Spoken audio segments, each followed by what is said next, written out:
thank you for being here for the 500th episode. Oh my gosh. It's an honor to have you. And do you feel the love? I am gobsmacked by the love. Thank you so much.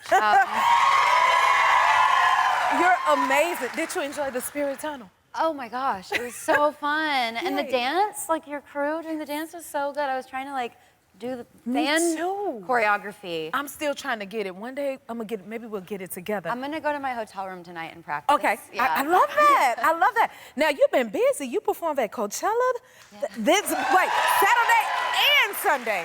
Yeah. How did that happen? It was very, like, by chance. I wasn't on the lineup. I was just asked by my friend Zed, who I did my song The Middle a couple years ago with. I love that song. Thanks. Yes. So he wanted me to come out and sing for the Sunday night show he was doing. And then kind of last minute, I was asked by the LA Philharmonic and Gustavo Dudamel to do a song with them during their Coachella set on Saturday. And so I just pulled double duty and did like a song with the LA Philharmonic, which was so spiritual and just emotional, and then Sunday with Zed. So it was like opposite ends of the spectrum musically. Man. And but no, it was so fun. Also, speaking of music, I hear that you like to collect instruments. I do. Okay. Well, for your 500th show, your team here they've been lovely. They have a really big surprise for you. It's another surprise. Yes. Really? Yeah.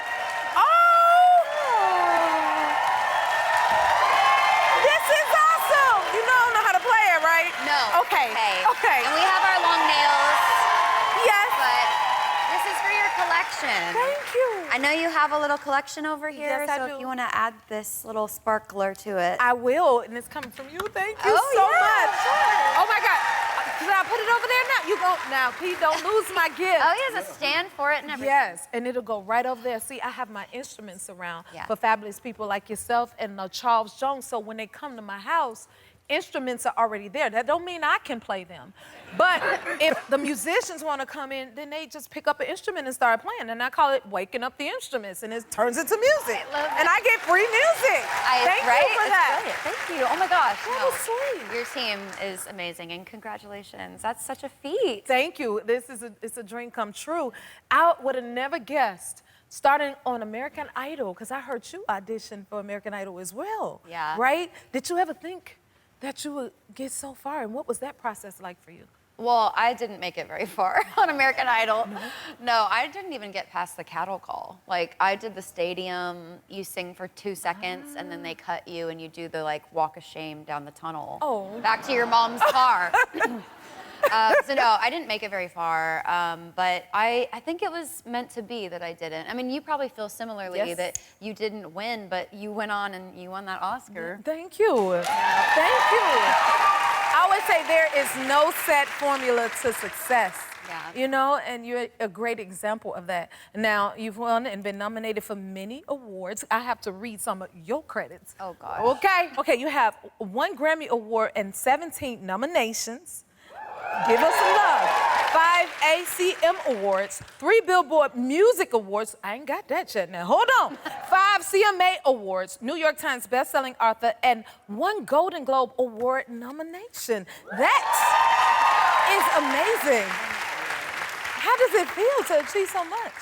Well, I mean, the Golden Globe, that was recent. That was, so I wrote 2 songs for the movie The Wild Robot. Yes. And I have a 5-year-old little boy named Hayes. And so that was like a very sweet thing that I got to sort of experience with him as like his mom, but also just, I love children's movies. And so it was, we were all so over the moon that we got the Golden Globe nomination, and we were just so proud of that film. But As you should be. Thanks. So well deserved. Thank you. That is amazing. And you collaborate with like some of the biggest artists like Taylor Swift. Like, what is that like to collaborate with someone like her, right? I mean, it's, exactly. That was my reaction too when she called me. No, I mean, I fell in love with her songwriting back in high school, and I just turned 35, so I feel like even before I met Taylor, I had this friendship in my mind with her. But no, it was... We all do, right? Yeah, right. Okay. Yeah. As anyone breathing does. But no, it was such a cool thing to be a part of the Fearless re-release. And no, I mean, we did the Eras tour in Chicago. She had me out as a special guest to do that song, and it's called You All Over Me. And I mean, it was... I've never seen a crowd like that. And there's just not a crowd like hers because they're so supportive. They're listening to all the lyrics. They want to hear every nuance and breath in between words. Like they're truly locked in. So it was a real treat to experience on that plane. Thank you for sharing it with us. Oh, yeah. Now, everyone loves you too, you know that, right? Like, do you ever have celebrities come up to you and tell you how much of a fan they are of you? I mean, yeah, like sometimes it sort of depends. I feel like I live in Nashville, so it's pretty easy to just blend in there. I feel like there's so many like talented musicians that, yeah, I just like, no one bothers you. Oh, this is Keanu Reeves. This is Keanu Reeves. He's a big fan, right? Yeah. Well, I mean, we were both on this festival last year, and I met him before my set, and he was so lovely and so kind, and I never thought he would actually like stick around and watch our show, but I got off stage and he gave me like the biggest high five I've ever received, and it was just so sweet, and yeah, there was maybe like some profanity as well, but no, it was very cool. But no, I'm always not in like a false modesty way. I'm always just surprised that because there's so much good music out there, if someone has discovered you, it does feel like a huge compliment when there's someone that you idolize or also love the work of. So yeah, I mean, it never gets old. I think that you should hang it up if it starts to get old. Yeah. I love how humble you are about it and so gifted and talented. Now, how does your son feel about your music? Does he enjoy you? I mean, thankfully, yes. Yeah? Because 5-year-olds will tell you the you. truth. Yeah, Yes, they they will do. tell you the truth. But no, I mean, he's certainly like understanding more what I do.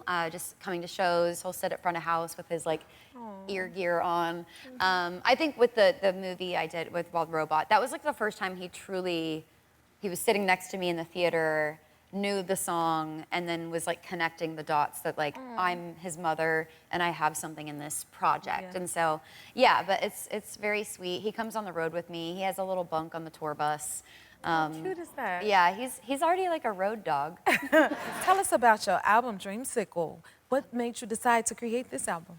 I just went through a lot the last couple of years, like personal life, professional stuff, and so I named it Dreamsicle. It's one of the songs on the record, but that's kind of like the option at the ice cream truck. Like at least in Texas, that's what it was called. It was Dreamsicle. But also, when I was writing the song about it, I wanted to sort of capture this like fleeting moment of, I suppose everything sort of comes to a natural end, and just being able to enjoy it while it's still in your hands. And yeah, so it's a very summery record, but you know, I went through a lot the last few years and kind of made it out the other side, and just really appreciate the lessons that those hardships gave me. And now I'm sort of just able to like really sit in my skin and like lighten up. Yes. So yeah, that's kind of how the record started. And then yeah, I named it Dreamsicle because it just reminded me of like home and just like enjoying what you have while you have it, and then not mourning it once it's gone, just like appreciating that it happened at all. Love that. Thank you for sharing that and putting it in the music.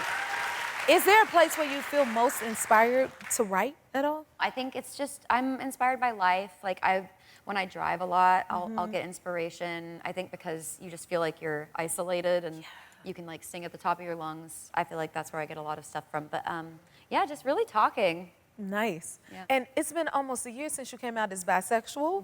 Congratulations to you. Thank you. Yes. You inspire so many people with your music. Do you hear from your fans that you've inspired by coming out?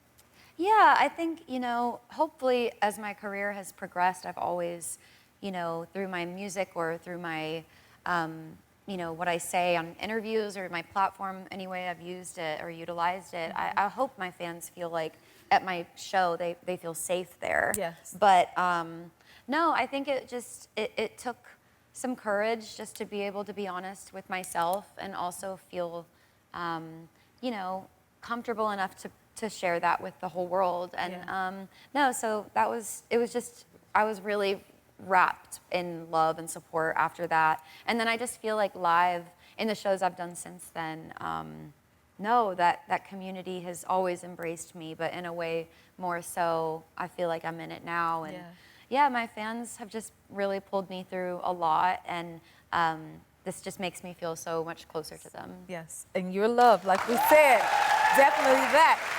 Well, you know, everybody wants to know, are you dating? I am dating, yeah. We're out there, yeah. Okay, good. Yeah, it's moving and shaking in its own way. Well, embrace it, enjoy it. And one other question. Yeah. Are you going to tour? I am, yeah, I'm going to. We want that.